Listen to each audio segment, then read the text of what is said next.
দিল্লিতে বিস্ফোরণ বৈঠকে কেন্দ্রীয় স্বরাষ্ট্রমন্ত্রী অমিত শাহ গতকালই আমরা দেখেছিলাম যে হাসপাতালে চিকিৎসাধীনদের দেখতে হাসপাতালে পৌঁছে যান কেন্দ্রীয় স্বরাষ্ট্রমন্ত্রী অমিত শাহ।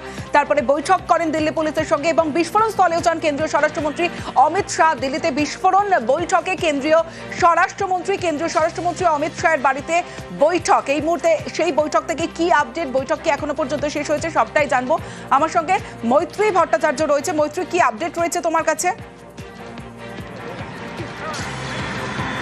দেখো, এই বৈঠক অমিত শাহ, এই উচ্চ পর্যায়ের বৈঠকে কিন্তু অমিত শাহর সঙ্গে সমস্ত শীর্ষস্থানীয় আধিকারিকরা উপস্থিত রয়েছেন এবং তার মধ্যে ইউনিয়ন হোম সেক্রেটারি, ইন্টেলিজেন্স ব্যুরোর প্রধান, দিল্লি পুলিশ কমিশনার এবং এনআইএ চিফের থাকার কথা এই বৈঠক। এবং শুধু সেটাই নয়, ডিজি জম্মু কাশ্মীর পুলিশেরও কিন্তু ভার্চুয়ালি যোগ দেওয়ার কথা এই উচ্চ পর্যায়ের বৈঠকে, যেটা ইতিমধ্যেই শুরু হয়েছে বলে আমরা জানতে পারছি। স্বরাষ্ট্রমন্ত্রী এই বৈঠককে চেয়ার করছেন এবং বিভিন্ন যে ক্ষেত্রগুলি রয়েছে সেই সমস্ত ক্ষেত্রের যারা প্রধানরা রয়েছেন তাদের সঙ্গে বৈঠক করছেন এবং গোটা বিষয়টি কোন দিকে যাচ্ছে এবং তদন্তেরই বা কি গতি প্রকৃতি সেটাও তিনি জানার চেষ্টা করছেন। বেশ,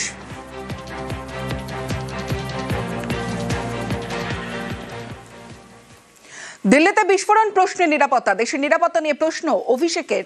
আদালতের নজরদারিতে এসআইটির দাবি অভিষেকের। দিল্লির আইন শৃঙ্খলার দায়িত্ব কেন্দ্রীয় স্বরাষ্ট্র মন্ত্রকের, সেখানে কিভাবে নিরাপত্তা ত্রুটি, প্রশ্ন অভিষেক বন্দ্যোপাধ্যায়ের। ফরিদাবাদে বিস্ফোরক উদ্ধারের প্রসঙ্গ টেনেও খোঁচা অভিষেক বন্দ্যোপাধ্যায়ের।